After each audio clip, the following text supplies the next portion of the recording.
to record this, but my phone is so full. Okay, so I am making a video on how to make pine needle tea. And I'm also going to, and y'all bear with me because I'm using my phone, one hand, one person. I should have asked my daughter to help me out. But anyway, so I'm going to be making pine needle tea, and then as a bonus, I'm going to make fig leaf tea.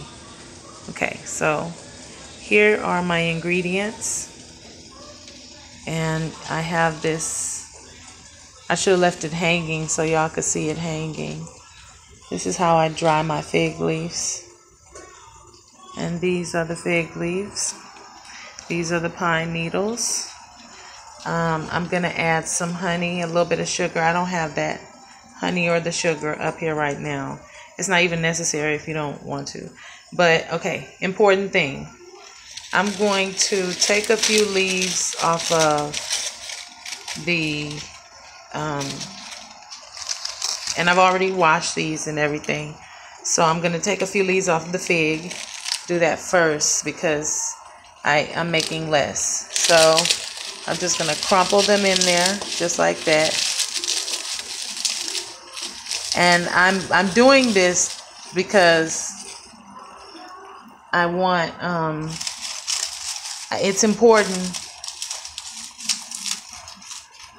to show the difference of why I'm doing this, and then because I'm going to be doing the pine needle leaves, the pine needles, not leaves, the pine needles. Anyway, excuse my grammar and everything. It's late, and I just thought I'm going to make this. Anyway, okay, so here's the point.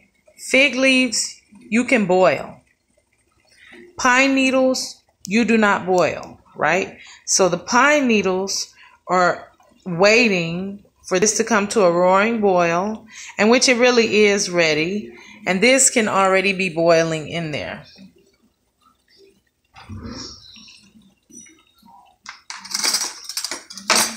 I'm just going to stir this up a little bit. And also, it doesn't just have to be boiling, you know.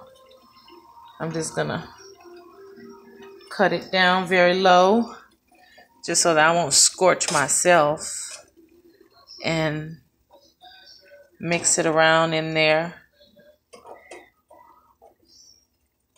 I'm going to put a top on it, and then I'm going to let it like trap in there for about 15 minutes. And y'all, I'm working with one hand. I don't have time to be digging in a whole bunch of things. I should have had some things ready.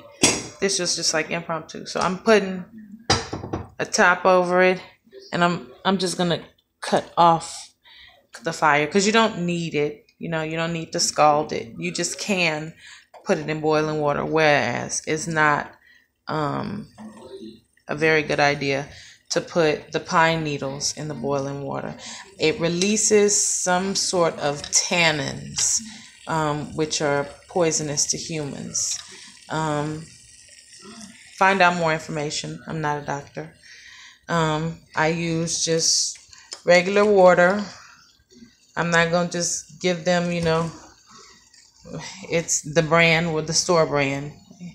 And here are my teacups. This one is going to be for the fig leaf tea, and this is the pine needle tea because this is a lot more. And I'm going to put some lemons in it. What's going to happen after this is at a roaring boil, I'm going to take the pine needles, and I am going to take the tips of the pine needles off. See if you can see this. See the tip? Okay. Take the tips off. And usually you can just pull the tip right off, and it'll pop right off. And then I am going to chop them up with my knife in like 2 or 3 little pieces. And then I'm going to put it, after it's not boiling anymore, I'm going to put it into the water and let it rest for 15 minutes. Put the lemon, honey, or a little bit of sugar, brown sugar, and my cat is going crazy, and drink it. gonna be delicious. Good night, y'all. It's for all sorts of things. Colds. You know what? I'm going to make a more presentable video telling you more information about this. But this is good for the flu. It's good for colds. It's good for cold weather. Look these things up. Fig leaf tea, pine needle tea. Look them up. It's really good for you. Love you. Love yourselves. You're beautiful. Made in the perfect carbon design of God.